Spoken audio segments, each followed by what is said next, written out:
Welcome to Mr. Erbac's Gaming.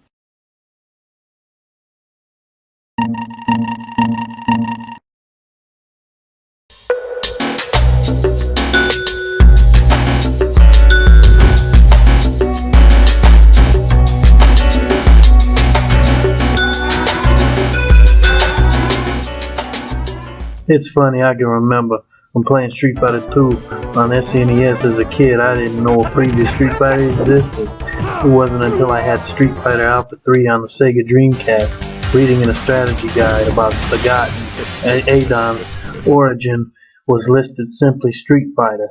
I think later the next year I finally played the original at an arcade in Florida on family vacation.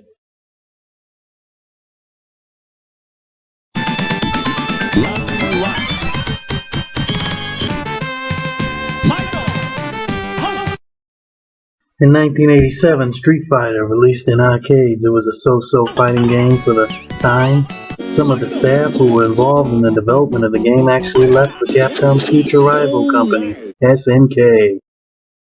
The director of Street Fighter, Takashi Nishiyama, was the designer of Fatal Fury, which is a much better game than the first Street Fighter, but it did not receive the attention of Capcom's sequel to the original Street Fighter, Street Fighter II: The World Warrior.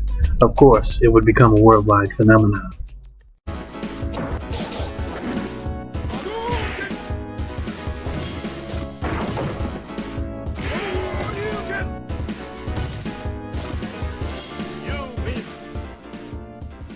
When it arrived on the Super Nintendo, it got even more popular, and it would be so popular that it got 3 different editions that would come out on the Super Nintendo. Sega made sure to get in on the fray with a Champion Edition on the Sega Genesis.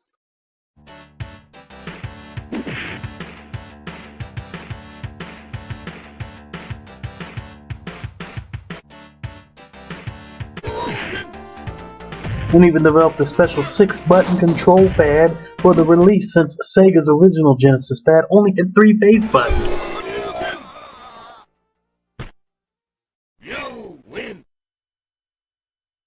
Street Fighter 2 would even be released on the Game Boy. Not a very good version, I must say.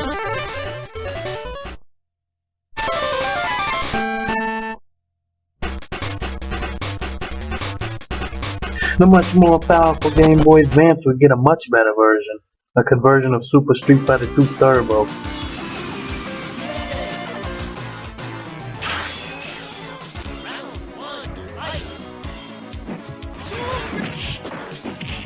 Super Street Fighter 2 Turbo Revival.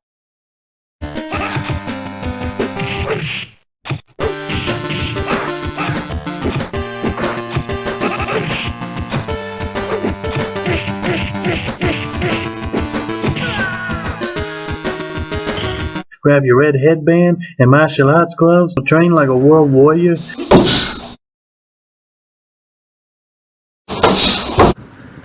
And your Game Boy Advance, as I look at this handheld version of that classic 5th edition of Street Fighter 2 that was in the arcade and now is in the palm of your hands.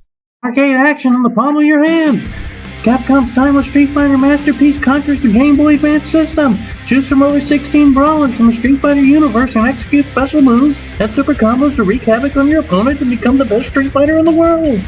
Lightning fast animation, unbelievable graphics, and Capcom's signature gameplay makes Super Street Fighter 2 Turbo the most respected fighting game of all time. The blockbuster fighting series, now on Game Boy Advance, universally recognized as the most perfectly balanced fighting game of all time. 8 modes of play: arcade, versus, training, time attack, mission, bonus, character edit, and team battle mode. The Game Boy Advance has quite a library of fighting games. Capcom made a smart move to get Street Fighter 2 on the system early in the GBA's life cycle. So without further ado, let's pop this sucker in and check out my review.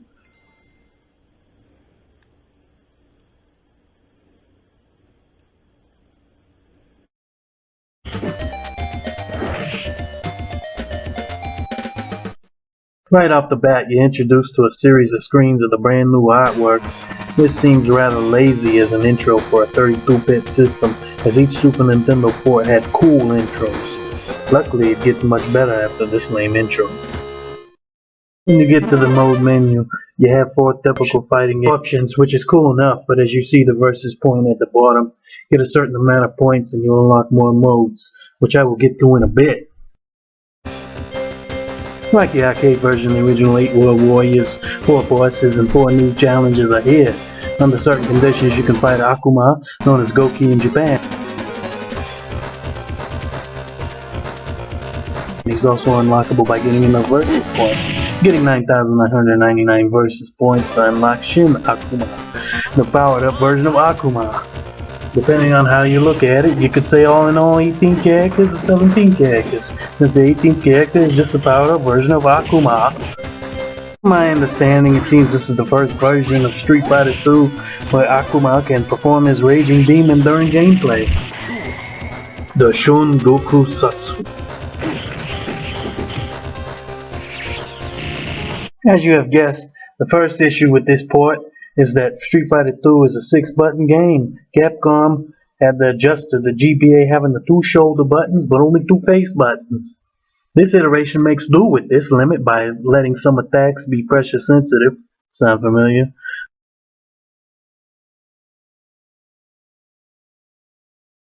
A quick tap of the B button, for instance, makes your character throw a weak punch. Pressing it a bit longer makes for a strong attack. The adjustment of having the effects of 6 buttons with just 4 works as good as you hope. You may need to practice for a while as the window for quick taps is very slender. Turbo Revival lets you choose from 4 different speeds and capably handles the fastest ones. Unlike the arcade version, at times you'll see the game slow down though. It can throw your timing off, but it's not a serious issue. So that's one more speed than the arcade version offers.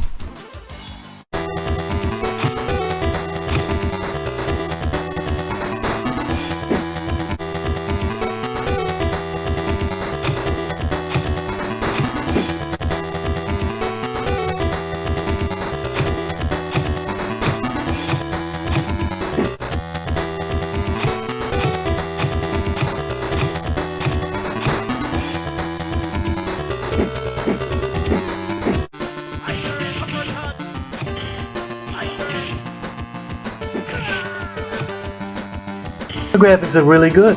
Visually not quite as good as the arcade, slightly better than the Super Nintendo version. Most of the character animations are here, still look good. Unfortunately, some frames of animation have been cut out. For example, in the arcade, most characters had a different animation for walking backwards rather than walking towards the opponent, much like they were cut out of the SNES versions of Street Fighter II. I don't think many players would be able to tell the difference. More importantly though, Revival's character sprites are huge in detail, especially for a handheld game. Worth mentioning that for some reason, some of the original backgrounds have been replaced or modified. Some are arcade perfect, for example Dalcine stage. Most of the stages have been replaced seem to be those that had breakaway objects in the arcade game. These would be Ken, Guile, Ryu, and Bison stages. Balrog's Street Fighter II stage seems to be replaced by a Street Fighter Alpha 3 stage. Chun-Li's stage is replaced by her Street Fighter Alpha 2 stage. Ryu's stage is replaced with his Street Fighter 3 Third Strike stage. Zangief's stage seems to be a combination of his Street Fighter 2 and Street Fighter Alpha 3 stages. And Akuma, unlike the arcade, gets his own stage in this game. If you have trouble getting used to the small directional pad to execute moves, this game gives you a second option, an easy special moves option.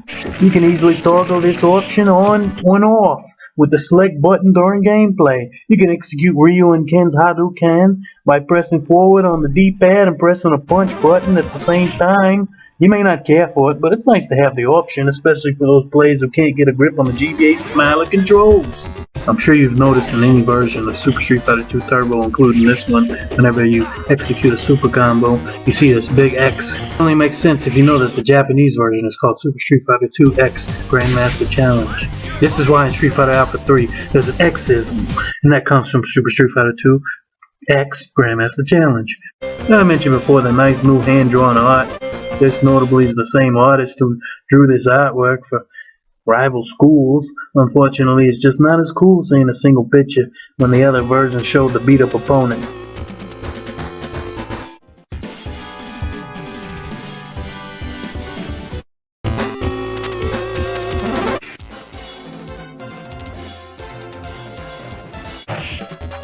Also, stupidly, Vega, Balrog, and Bison's victory quotations are wrongfully attributed.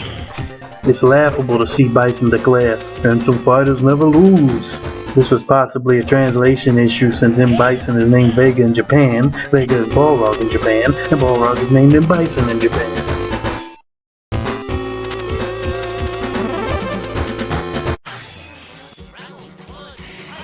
The arcade and other versions of Super Street Fighter 2 Turbo sacrificed the bonus stages and took them out completely. Well, this game brings back two of them. The most well-known car crashing stage and the barrel breaker stage.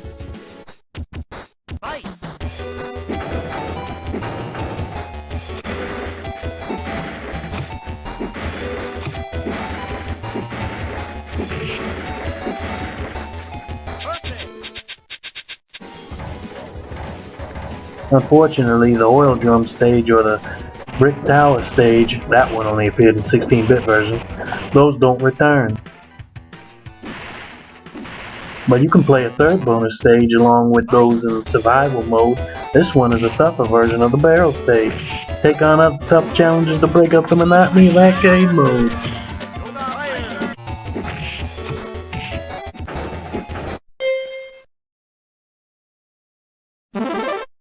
Of course, training mode is self-explanatory.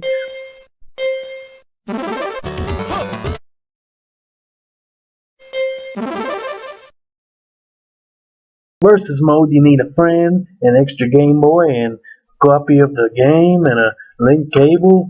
Not much to say there. Time attack is self-explanatory, but it's nice to have to challenge yourself further.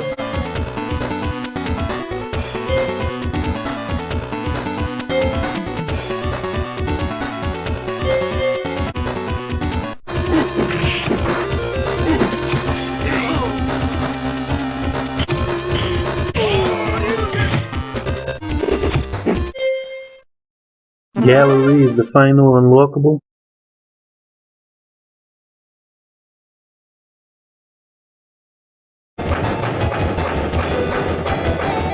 For the sound, most of the sound effects are good, but some are unanswered.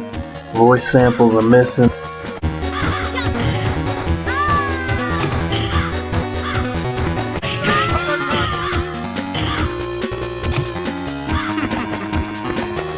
And though all the characters retain their themes, they suffer being ported to the system and sound a little flat.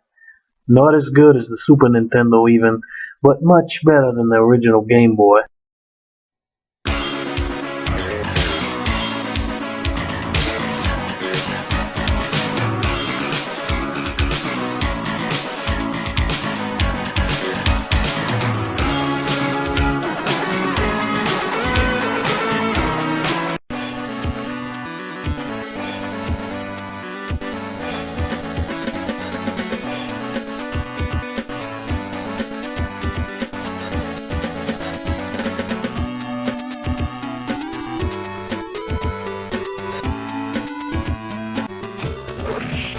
But I still enjoy the music, it's good enough.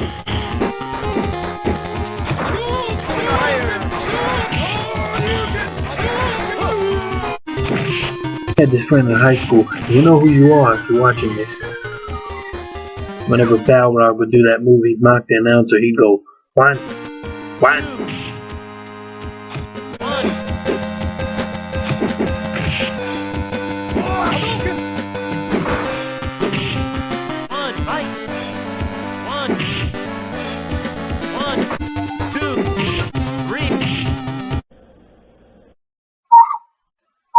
So let's quickly go over negatives. First of all, there's no edit mode here, which it says on the box. That's false advertising. The US and European versions have a game-breaking glitch if you get to the secret boss, Akuma. So I'd advise you, don't get 3 perfects. Lame intro featuring only still artwork.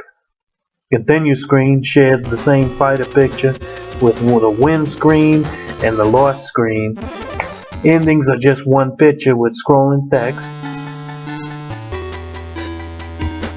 Travel and defeat street fighters around the world. If you're a great fighter, you will eventually reach the finals. Defeat the final boss to see the spectacular ending.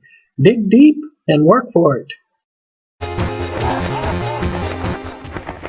Missing announcer voice samples. Music is good, but not nearly the arcade quality.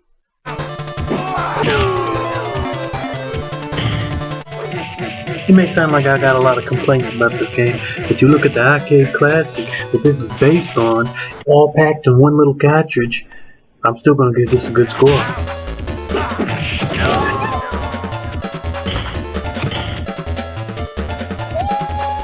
Even with those negatives or coins, there's more pros than coins. Considering how great this plays and looks, and my biggest gripe being some of the presentation, I give this a really good 8 out of 10. This is one solid fighter on the GBA.